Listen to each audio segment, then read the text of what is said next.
요양TV 구독자 여러분, 이번 시간에는 의사소통 및 여가 지원의 문제 30문제를 같이 풀어보도록 하겠습니다.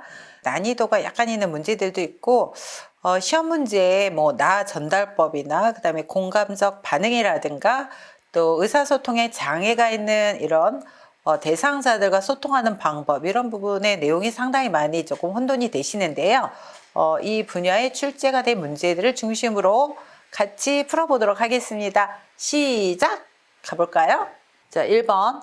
동료 요양보호사가 반복적으로 사적인 부탁을 할 때 나 전달법으로 의사소통하는 경우는, 자, 나 전달법은 뭘까요? 나를 중심으로, 나를 주어로 이야기를 하는 건데요. 상대방을 비난하지 않고 이야기하는 방법이죠. 그래서 한마디로 좋게 이야기하는 방법입니다. 그래서 나 전달법은 상대방의 행동이 나에게 미치는 영향에 초점을 두어서 이야기를 하는 표현 방식이죠. 그래서 상대방에게 지시를 하거나 강요를 하거나 비난을 하는 게 아니라 내가 원하는 바를 상대를 자극하지 않고 전달하는 이런 전달법을 나 전달법이라고 합니다. 자, 그래서 상대방의 행동이 나에게 미치는 영향에 초점을 두어서 이야기를 하는 거죠. 자, 그러면 사적인 부탁을 할 때 제가 해드릴 테니 걱정하지 마세요. 자, 이거 상대방의 행동이 나에게 미치는 영향 아니죠. 이번에는 다른 분에게 부탁하는 게 좋아요? 이것도 아니죠. 그건 규칙에 어긋나는 일이라고 생각하는데요. 이것도 자기 주관적인 방법이죠. 자꾸 이러면 내 생활에 지장이 있고 같이 일하기 불편해요. 자, 상대방의 행동이 나에게 주는 영향, 이거에 초점을 맞춰서 표현하는 방식이라고 했어요. 나 전달법은. 자, 그래서 사적인 부탁을 해서 내 생활에 지장이 있고 같이 일하기 불편해요. 네, 이게 이제 나 전달법이라는 겁니다. 그래서 상대방의 행동을 나에게 미치는 영향에 대해서 초점을 맞춰서 전달하는 방식. 상대를 공격하지 않는다, 비난하지 않는다. 이게 이제 나 전달법의 소통이죠. 네, 그래서 정답은 4번입니다. 자, 침해 대상자가 목욕을 거부할 때 요양보호사가 나 전달법으로 반응한 것은 상대를 비난하지 않는다, 지시하지 않는다, 그 다음에 상대방이 행동이 나에게 미치는 영향, 상대방의 행동이 나에게 미치는 영향에 대해서 초점을 맞추어서 영향을 전달한다. 이 영향을 받는 건 상대방의 행동이죠. 행동. 상대방의 행동에 대해서 내가 영향을 받는 거를 전달하는 게 나 전달법이다. 그리고 전달을 할 때는 지시를 하거나 자극을 하는 게 아니라 내가 원하는 바를 이렇게 전달하는 방식. 자, 그럼 지금은 목욕하기 싫으시군요. 그럼 언제 목욕을 하면 좋을까요? 목욕하지 않으면 가려울까봐 걱정돼요. 목욕을 하면 기분이 상쾌해질 거예요. 씻지 않으면 냄새가 나서 사람들이 싫어해요. 자, 정답이 몇 번일까요? 나 전달법은? 자, 정답은 3번이죠. 어르신이 목욕하지 않으면 나에게 미치는 영향, 가려울까봐 걱정이 돼요. 나에게 미치는 영향, 제가 걱정이 돼요. 그래서 어르신이 잘 씻어주면 잘 목욕을 하시면 좋겠어요. 한마디 더 붙인다면 그렇게 갈 수가 있겠죠? 그래서 정답은 3번입니다. 자, 3번. 다음 대화에서 효과적인 의사소통을 위한 요양보호사의 공감적 반응. 자, 공감적 반응은 의사소통에서 상대방의 말을 상대방의 관점에서 이해하고 상대방이 느끼는 감정을 같이 느끼고 그리고 내가 느낀 바를 전달하는 방식. 이게 공감적 반응이죠. 예를 들면 엘리베이터에 같이 탔어요. 근데 엘리베이터가 10층에서 움직이지 않아요. 그러면 엘리베이터에 탄 두 사람은 어떤 공포스러운 감정을 느끼겠죠.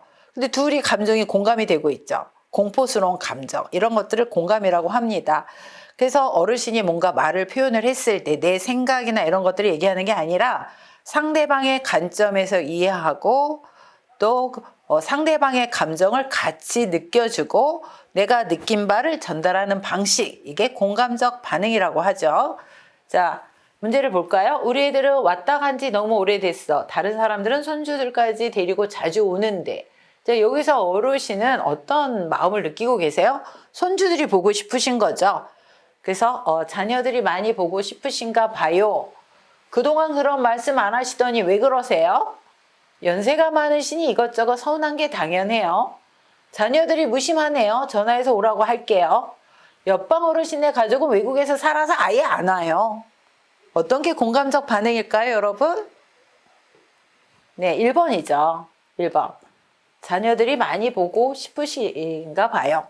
네, 어르신의 어떤 감정을 같이 느껴주고 상대방의 입장에서 이해하고 같은 감정을 느껴주는 거. 이게 공감적 반응이라고 했습니다. 그래서 정답은 1번입니다. 자, 이번 문제도 공감적 반응에 대한 것을 물어보는 문제이네요. 자, 다음 대화에서 요양보호사의 적절한 반응은 딸, 엄마 이제 요리하지 마세요. 맛이 예전 같지 않아요. 대상자, 화를 내면서 방으로 들어가면 그럼 이제 내가 알아서 해먹든지 난 안 먹어. 이때 요양보호사가 대상자에게 다가가서 공감적 반응을 해야 되죠. 네. 앞으로 요리는 제가 만들어 드릴게요. 이만한 일로 밥을 안 드시면 본인만 손해예요. 요리 솜씨가 예전 같지 않다고 하니 속상하시죠? 이제 요리는 따님한테 하라고 하는 것이 좋겠어요? 엄마가 요리하기 힘드실까봐 그냥 한 말일 거예요. 네, 어떤 게 공감적 반응일까요? 네, 대상자의 입장에서 생각하고 같은 감정을 느끼는 게 공감적 반응이라고 했습니다. 네, 정답은 3번이죠. 요리 솜씨가 예전 같지 않다고 하니 속상하시죠? 네, 맛이 예전 같지 않다고 하니까 지금 속상하신 거잖아요. 네, 그래서 정답은 3번입니다. 자, 5번 문제 보도록 하겠습니다. 대상자와 대화할 때 비언어적 의사소통. 우리가 의사소통을 할 때 메라비언의 법칙이 있죠. 메라비언의 법칙은 비언어적인 소통이 전체 소통의 93%를 차지를 하고 있죠.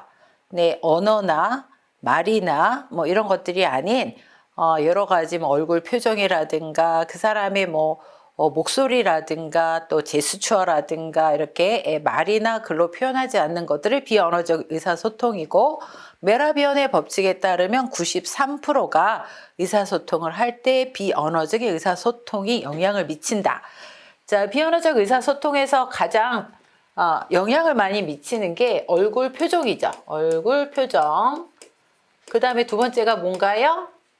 목소리죠. 목소리 톤. 보통 화가 나면 목소리가 뭐 하이톤이 되든가 아니면 저음이 되든가 이 두 가지가 비언어적 의사소통에서 가장 영향을 미친다라고 생각을 하시면 되고, 자, 비언어적 의사소통에서 바람직한 방법, 바람직하지 않은 방법이 교재에 나와 있습니다. 네, 이 문제가 이해가 되지 않는 분들은 꼭 교재를 찾아서 정리를 해 보시기 바랍니다. 대화하는 내내 웃는다. 자, 웃는 거는 어떤 타이밍이 굉장히 중요합니다. 실없이 웃으면 기분 나쁘죠. 손가락으로 지적하며 이야기한다. 이렇게 손가락으로 지적하는 거 기분 나쁘죠. 네, 그래서 이거는 피해야 됩니다. 대상자와 같은 눈높이에서 이야기한다. 네, 이게 맞겠네요. 그래서 위에서 아래로 내려본다든가 아래에서 위로 쳐다본다든가 이런 것들은 좋지 않은 방법이죠. 그래서 같은 이 수평적 위치에서 이야기하는 거. 그래서 눈높이를 맞추는 거 중요합니다. 시선은 분산되지 않도록 한 곳에 고정한다. 네, 한 곳에 고정하는 게 틀리죠. 그래서 시선은 자연스럽게 두도록 한다. 한 곳만 이렇게 뚫어지게 쳐다보면 상당히 불쾌합니다. 그래서 이거는 피해야 되는 거죠. 대상자가 이야기하는 동안 계속 고개를 끄덕인다. 네, 리액션은 굉장히 중요하지만 과도한 리액션은 오히려 부담이 될 수 있습니다. 그래서 간간히 미소를 짓거나 아니면 적당히 고개를 끄덕이는 정도는 괜찮지만 계속 이렇게 고개를 끄덕인다. 오버 액션은 오히려 의사소통을 방해할 수도 있습니다. 정신이 산만해지죠. 자, 그래서 정답은 3번입니다.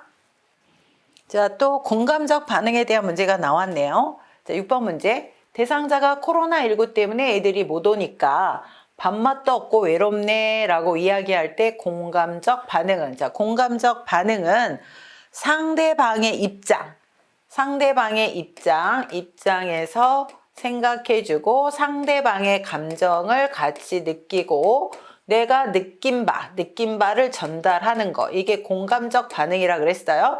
그래서 제일 중요한 거는 같은 입장, 상대방의 입장에서 생각하고 같은 감정을 느끼는 거. 이게 중요하죠.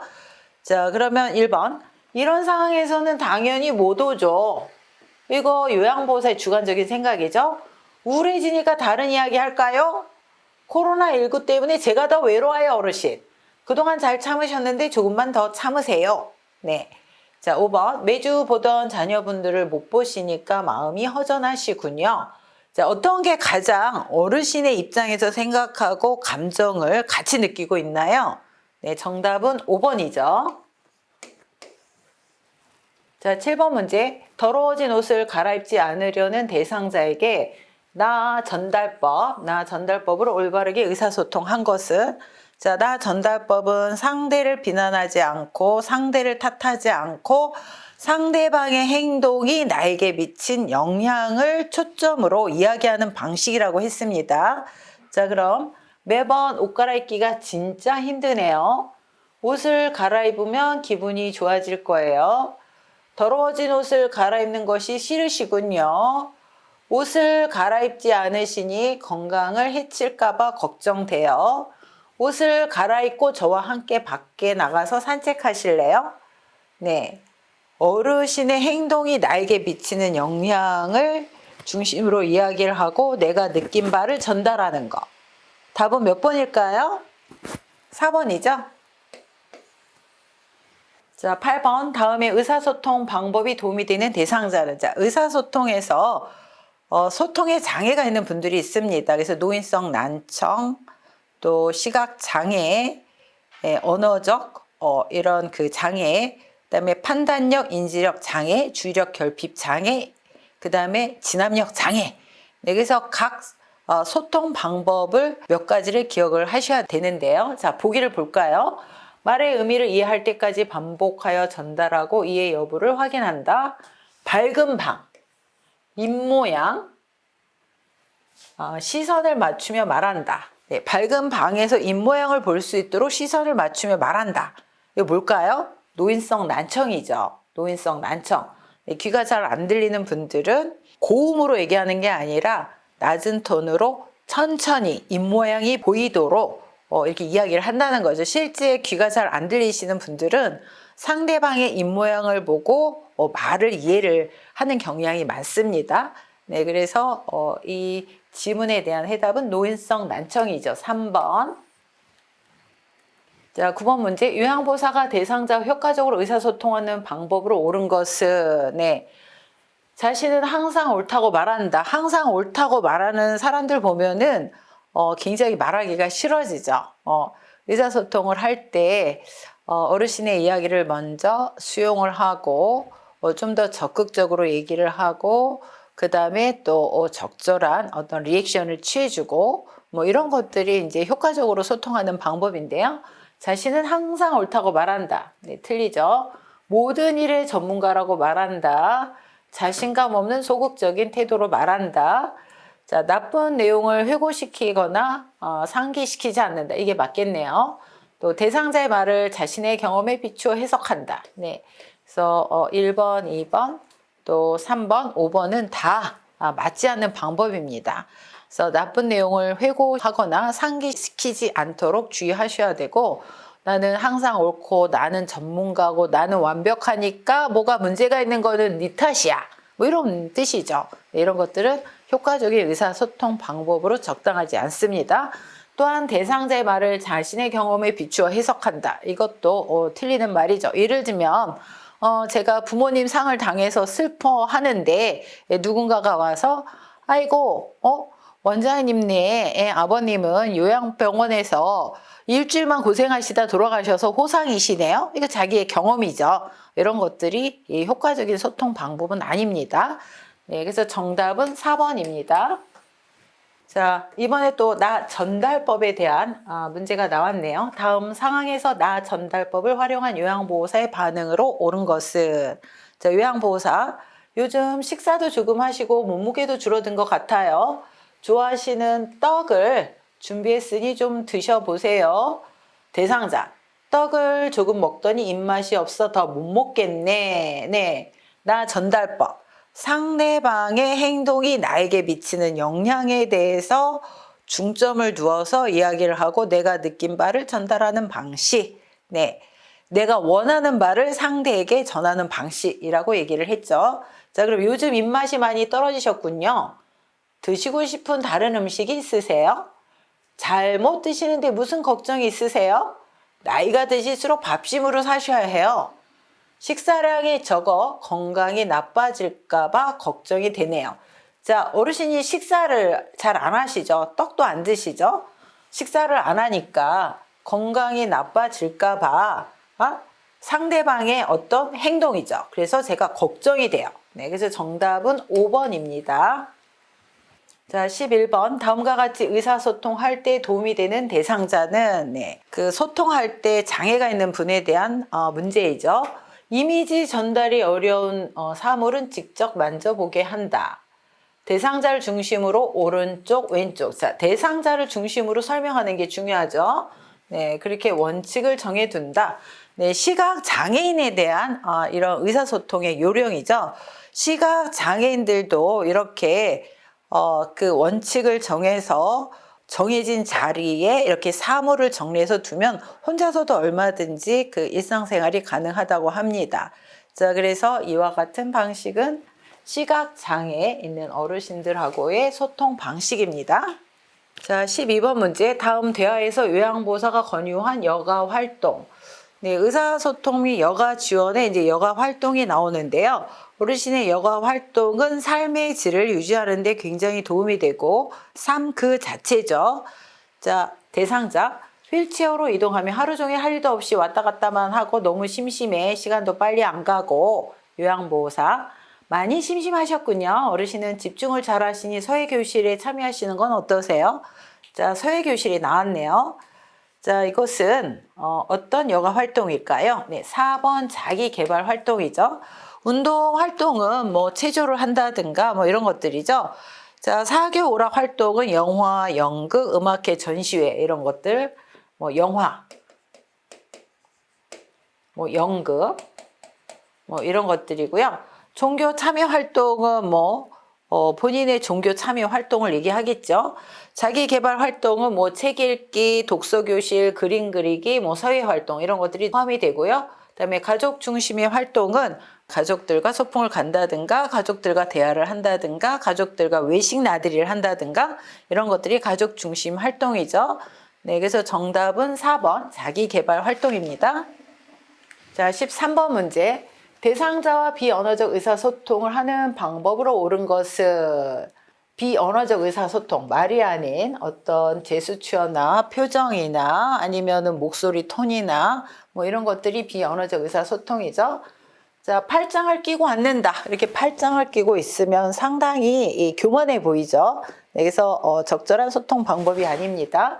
손가락으로 지적하는 거 역시 지적하는 것도 그 적절한 방법이 아니죠. 시선을 한 곳에 고정한다. 굉장히 부담스럽죠. 대화 중간에 긴 침묵을 갖는다. 물론 침묵은 상당히 그 순기능도 있지만 또 역기능도 많습니다. 그래서 상대에 따라서 침묵이라는 소통법을 사용을 해야 되죠. 대상자를 향해 몸을 약간 기울인다. 여러분 좋아하는 사람 있으면 이렇게 멀리 떨어져 앉습니까? 이렇게 가까이 이렇게 앉습니까? 네, 사랑하는 사람이 있으면 이게 가까이 이렇게 다가앉지 않겠습니까? 그래서 약간 기울이는 형태, 이게, 네, 그 의사소통을 하는 효율적인 방법 중에 하나입니다. 그래서 정답은 5번이죠. 자, 또 나 전달법에 문제가 나왔네요. 다음 상황에서 나 전달법을 적용한 반응으로 옳은 것은? 요양보호사. 어르신, 요즘 계속 누워만 계시니 오늘은 저와 산책하러 나가요. 하니까 대상자가 누워서 텔레비전을 바라보며 나가기 귀찮아 그냥 누워 있을래 라고 할 때 이 어르신의 행동이 나에 미치는 영향, 이거를 좀 더 초점을 맞춰서 얘기를 하고, 그 다음에 내가 느낀 바를 상대에게 전달하는 방식, 또 내가 상대에게 원하는 바를 전달하는 방식이라고 얘기를 했습니다. 네, 그러면 다음에 나가요.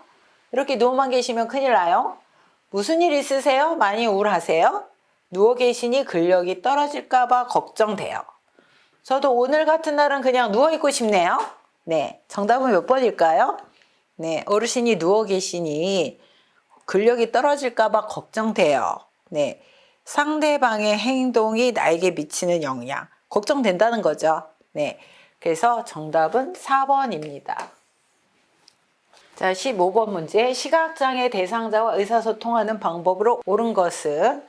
자, 요양보호사가 아니라 대상자 중심으로 오른쪽, 왼쪽 이렇게 방향을 설명하는 게 좋습니다.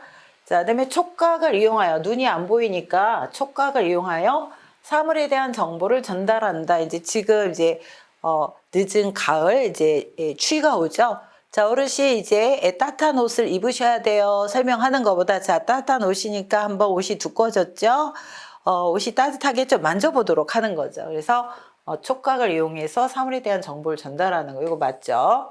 대상자를 만나면 말보다 신체 접촉을 먼저 한다. 자, 신체 접촉을 하기 전에 말을 먼저 해야 되죠. 안 보이시기 때문에 갑자기 신체 접촉을 하게 되면 놀라실 수 있습니다. 그래서 신체 접촉을 하기 전에 말을 먼저 이렇게 그 사람이 있다는 걸 표시를 하셔야죠. 자, 그래서 요거는 틀리죠. 또 이쪽 저쪽 등의 지시 대명사를 사용하지 않는다. 사용하지 않는다. 또 대상자와 마주보고 눈짓으로 신호를 주며 대화한다. 자, 5번은 노인성 난청이 있을 경우 말을 시작했는데 상대가 말을 하는지 아직 모르잖아요. 그래서 어깨를 살짝 다독이거나 또 눈짓으로 신호를 주며 대하는 거. 이거는 난청이 있을 때죠. 네, 그래서 정답은 2번이네요. 자, 청각 기능. 난청이죠. 청각 기능. 노인성 난청이 있는 대상자 의사소통하는 방법으로 옳은 것은 고음이 아니라 저음으로 또박또박 이렇게 이야기하는 게 요령이죠. 빠른 속도, 천천히 이야기를 해야 되죠. 빠른 속도가 틀리네요. 친근하게 느끼도록 반말. 네, 소통을 할 때 반말을 쓴다든가, 그 다음에 유아어, 맴매할 거야, 맘마 드셔야죠, 이런 거 다 유아어죠. 그래서 반말이나 유아어는 쓰지 않습니다. 대상자의 귀에 대고 속삭이듯 말한다. 이것도 잘못됐죠. 그래서 항상 정면, 소통에 장애가 있는 분들은 정면, 얼굴을 정면에서 마주보며 이야기를 하는 게 요령입니다. 밝은 장소에서 입을 크게 벌리면서 말한다. 네, 5번이 맞네요. 그래서 정답은 5번입니다. 자, 17번 진압력 장애. 자, 진압력 장애는 시간, 장소, 환경, 이것을 인지 못하는 이런 상태가 진압력 장애죠. 그래서 진압력 장애가 있는 대상자 의사소통을 할 때는 장소나 날짜나 시간에 대해서 자주 인식을 시키고, 또한 물건에 이름표를 붙여둔다든가, 또 본인의 이름을 불러준다든가, 이런 것들이 굉장히 좋은 방법 중에 하나죠. 자, 그래서 정답은 4번. 장소, 날짜, 시간에 대해서 자주 인식시킨다. 이게 정답은 4번입니다. 자, 18번 문제. 대상자가 정치적 견해를 이야기할 때 경청은 잘 들어주는 거죠. 잘 들어주되 그 사람의 입장에서 생각하고 들어주는 거. 네, 이게 경청이죠. 네, 그래서 미리 대답을 준비하는 거는 경청이 아니죠. 말이 길어지면 중단시킨다도 경청이 아닙니다. 자신의 경험에 비추어 해석한다. 이것도 아니죠. 의견이 다르더라도 일단 수용한다. 네, 정치적인 견해는 사실 굉장히 논란의 여지가 있습니다. 그래서 의견이 다르더라도 일단 수용해준다. 이게 맞겠네요. 핵심 단어를 중심으로 짐작하며 듣는다. 지레 짐작하는 거죠. 이것도 경청의 방법이 아닙니다. 그래서 정답은 4번입니다. 자, 19번 난청. 네, 난청, 귀가 잘 안 들리시는 거죠. 노인성 난청 있는 대상자와 의사소통하는 방법으로 옳은 것은 사물을 직접 만져보게 한다. 이거는 시각장애죠. 입을 작게 벌려, 입을 크게 벌려야 되죠. 작게 벌리는 게 아니라 크게 벌려서 얘기를 해야 되죠. 그래서 틀리네요. 목소리를 높여 고음으로 말한다. 고음이 아니라 그랬죠. 저음으로 나지막하게 또박또박 이야기를 한다. 모든 물품에 이름표를 붙여준다. 이거 진압력 장애죠. 진압력 장애. 자, 그다음에 대화하기 전에 어깨를 가볍게 두드려 신호를 준다. 그래서 대화를 하기 전에 난청이 있는 분들은 그 상대방이 말을 하는지 빨리 알아차리지를 못하죠. 그래서 눈짓으로 신호를 하거나 어깨를 가볍게 두드려 신호를 준 다음에 이야기를 시작해야 되죠. 그래서 5번이 맞네요. 그래서 정답은 5번입니다. 자, 20번 문제. 알아듣기는 하나 말로 표현하기 어려워하는 대상자와 의사소통하는 방법으로 옳은 것은, 네, 이분들은 이제 언어 장애가 있는 분들이죠. 그래서 언어 장애가 있는 분들은 말은 알아들으나 표현하기 어려운 분들, 예를 들어서 뭐 뇌졸중 환자분들, 그다음에 치매 등으로 인지가 안 되는 분들, 혹은 뭐 이비인후과 수술이나 여러 가지 수술적 뭐 이런 문제로 인해서 말을 하기 어려운 분들, 다 언어 장애가 있는 분들이시죠. 질문에 빨리 답하게 한다. 네, 천천히 하도록 해야 되죠. 대상자 옆에서 이야기하는 게 아니라 정면에서 얼굴을 보면서 이야기한다. 이게 요령이라 그랬어요. 그래서 이것은 틀리죠. 대상자의 얼굴 앞에서 큰 소리로 말을 한다. 네, 대상자의 얼굴을 보고 정면에서 이야기하는 거는 맞지만 큰 소리로 말을 하는 것은 안 되죠. 특히 언어 장애가 있는 분들은 소음을 피한다. 언어 장애가 있는 분들은 소음이 있는 곳은 소음을 피한다. 자, 그림판, 문자판을 이용하여 의사를 표현하게 한다. 네, 이게 맞네요. 자, 그림판이나 문자판을 이용하는 장애가 있는 분들은 언어 장애, 그 다음에 판단력, 이해력 장애가 있는 분들, 그 다음에 또 주력 결핍 장애가 있는 분들, 이런 분들이 그림판이나 문자판을 이용을 해서 의사 표현을 하죠. 그래서 이게 맞네요. 자, 요양보호사가 아니라 대상자를 중심으로 오른쪽, 왼쪽 설명을 하지만 이 경우에는 시각장애죠. 시각장애. 네. 그래서 정답은 4번입니다. 자, 21번. 다음 대화에서 요양보호사의 반응으로 옳은 것은 이제 공감적 반응을 해줘야 되겠네요. 내 스웨터 어디 있어? 왜 자꾸 숨겨놔? 내 거 내놔. 이렇게 어르신이 이야기를 했단 말이죠. 그럼 요양보호사가 어떻게 해야 되나요? 어르신의 행동에 대해서 대상자 입장에서 생각을 해주고 같은 감정을 느껴주고, 이게 공감적 반응이라고 그랬죠. 자, 그러면 1번. 스웨터를 입고 싶으신가 봐요. 우리 가지러 가요. 오늘은 스웨터가 없어서 밖에 못 나가시겠네요. 잘 안 입으셔서 지난번에 제가 딸에게 보냈어요. 새로 산 이 스웨터가 더 예쁜데 대신 이걸로 입으세요. 저는 어르신의 스웨터를 숨기지 않았어요. 의심하지 마세요. 네. 어떤 게 어르신의 입장에서 생각을 하고 같은 감정을 느끼고 있나요? 네, 정답은 1번이죠. 네, 1번. 스웨터를 입고 싶으신가 봐요. 우리 가지러 가요. 자, 22번. 요양보호사가 대상자의 가족과 의사소통할 때 유의해야 할 사항으로 옳은 것은, 자, 요양보호사는 보호자인 가족과 굉장히 그 유대감을 가지고 소통을 원활하게 해야 공식적 자원, 비공식적 자원이 효율적으로 돌봄을 진행할 수 있습니다. 자, 의사소통할 때 자신이 모든 일의 전문가임을 강조한다. 나는 전문가이기 때문에 문제가 있으면 다 다른 사람들 탓이야. 뭐 이런 거죠. 네, 적당하지 않죠. 자신의 생각이나 감정은 표현하지 않는다. 의사소통의 가장 기본은 내가 가지고 있는 생각이나 감정을 상대를 자극하거나 공격하지 않고 잘 전달하는 게 굉장히 중요한 의사소통입니다. 그래서 표현하지 않는다. 틀리죠. 대상자의 정보를 수시로 주고받는다. 이게 맞네요. 그래서 공식적 자원인 요양보호사와 비공식적 자원인 가족 간에 대상자의 정보를 수시로 주고받는 건 굉장히 중요합니다.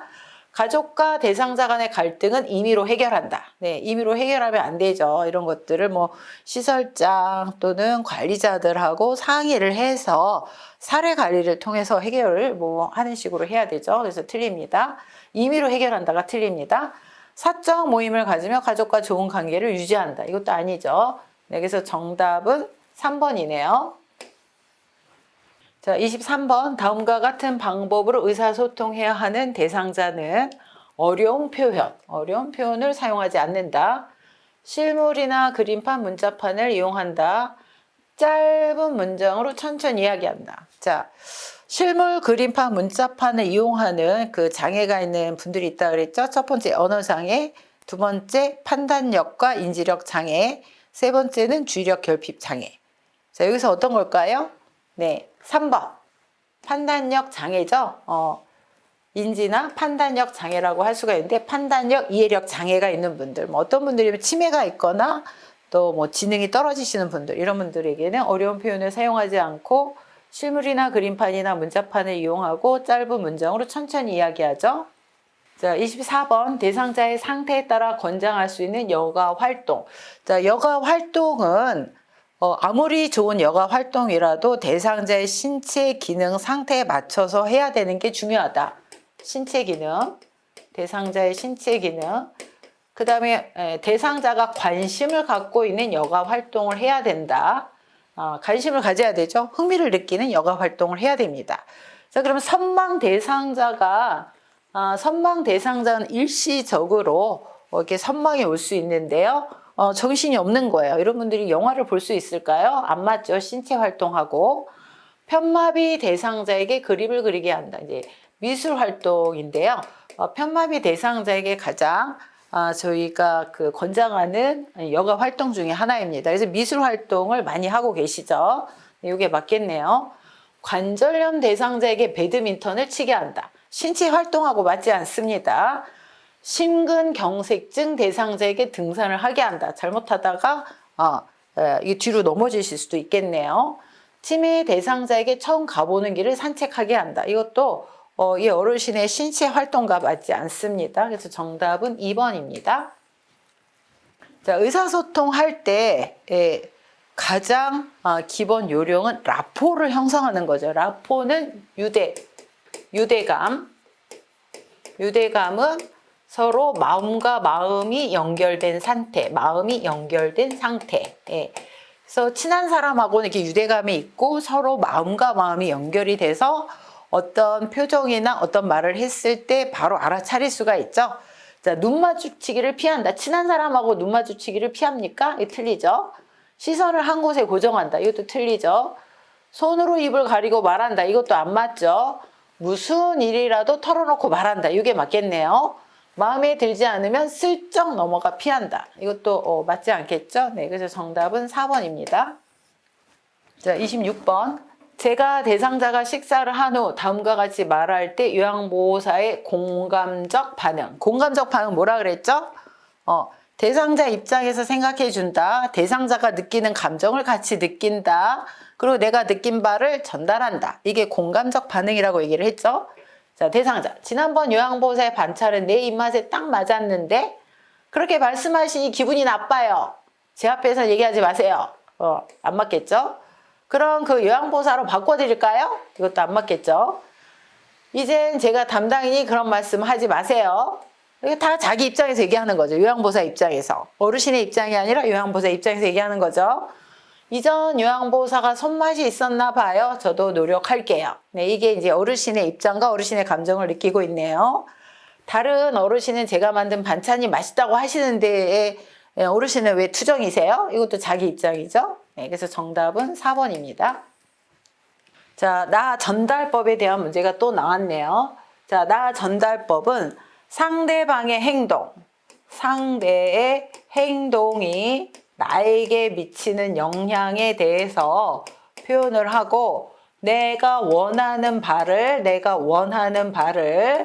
상대에게 좋게 전달하는 거. 이게 나 전달법이죠. 자, 그래서 대상자의 식탁 위에 밥 먹은 그릇을 그대로 두어 밥풀이 말라 있을 때 나 전달법으로 적절하게 반응한 것은 식사를 하신 지 오래되었나 봐요.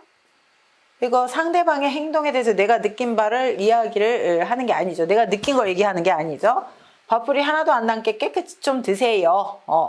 그릇이 그대로 있네요. 어디가 불편하세요? 밥풀이 말라 있는 것을 보니 맛있게 드셨군요. 설거지하기가 힘들어요. 상대방의 행동. 이렇게 말라있으니까 설거지하기가 힘들어요. 다 드신 그릇은 싱크대 물에 담가 두시면 좋겠어요.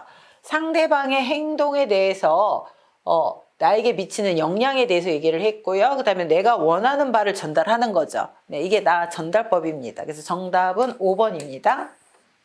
자, 주의력 결핍 장애. 네, 이제 주의력 결핍 장애가 나왔네요.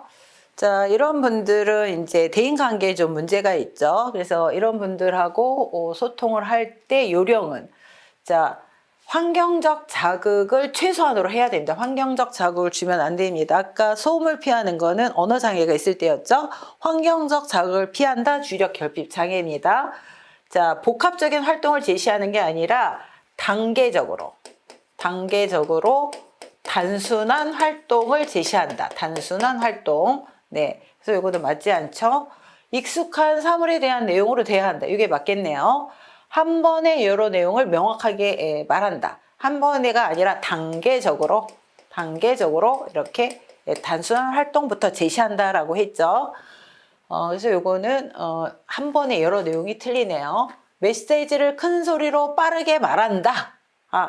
메시지를 큰 소리로 얘기를 하면 이게 어떤 소음 이런 자극이 될 수가 있죠. 그래서 단계적으로 단순하게 이렇게 설명을 해야 되는데 메시지를 큰 소리로 말을 하는 거는 적당하지 않겠죠. 네. 그래서 정답은 3번입니다. 자, 또 나 전달법이 나왔네요. 나 전달법. 상대방의 행동이 나에게 미치는 영향에 대해서 설명을 하고 내가 원하는 바를 전달하는 방식이 나 전달법이라고 했습니다. 제가 대상자가 업무 시간 이외 시간에 자주 전화를 하여 푸념을 할 때 나 전달법 반응한 것은 저한테 자꾸 전화하는 것을 보니 많이 외로우신가 봐요. 이거 아니네요. 저보다 자녀분들과 이야기를 하시는 게 좋을 것 같아요. 이것도 아니네요. 자꾸 전화하시니 제가 찾아뵈도 되는지 센터장님에게 물어보고 갈게요. 요새 스트레스가 많으신가 봐요. 제가 해결해 드릴 수 있는 일이라면 좋을 텐데요. 네, 이것도 틀리죠. 업무 시간에 자주 전화하니. 네, 상대방의 행동이죠. 나에게 미치는 영향. 제 일을 못해서 힘이 드네요. 그래서 내가 원하는 바. 업무 시간에 말씀해 주시면 좋겠어요. 상대방의 행동이 나에게 미치는 영향. 그리고 내가 원하는 바를 전달하는 거. 이게 나 전달법이라고 했습니다. 그래서 정답은 5번입니다. 자, 30번 문제. 노인성 난청 대상자와 의사소통하는 방법으로 옳은 것은 대상자 옆이 아니라 정면, 얼굴을 보고 정면에서 얘기한다 그랬죠? 그래서 틀리죠. 입을 크게 벌려 낮은 톤으로 천천히 또박또박 얘기한다 그랬죠? 그래서 이것도 틀리네요. 말을 알아듣지 못하면 다시 질문을 해야 되죠. 그래서 주제를 바꾸어 말한다. 이게 틀리네요. 보청기 입을 가까이 대고 또박또박 말한다. 네, 보청기는 킬 때 입력은 크게, 출력은 작게 이렇게 해야 되죠. 자, 그 다음에 5번 몸짓, 얼굴, 표정까지 사용하여 의미를 전달한다. 네, 의사소통할 때 비언어적 표현을 같이 사용을 한다는 겁니다. 그래서 정답은 5번입니다. 자, 여러분 이번 의사소통 및 여가 지원에서는 나 전달법, 공감적 반응, 경청, 장애가 있는 분들하고 소통하는 방법 이런 것들을 봤는데요. 이해가 좀 안 되시는 분들은 교재를 좀 보시기 바라고요. 자, 여러분들 시험 보는 데 도움이 됐으면 좋겠습니다. 다음 시간에는 드디어 마지막 시간인 기록과 보고에 대해서 딱 20문제만 보도록 하겠습니다. 또 기다려주세요.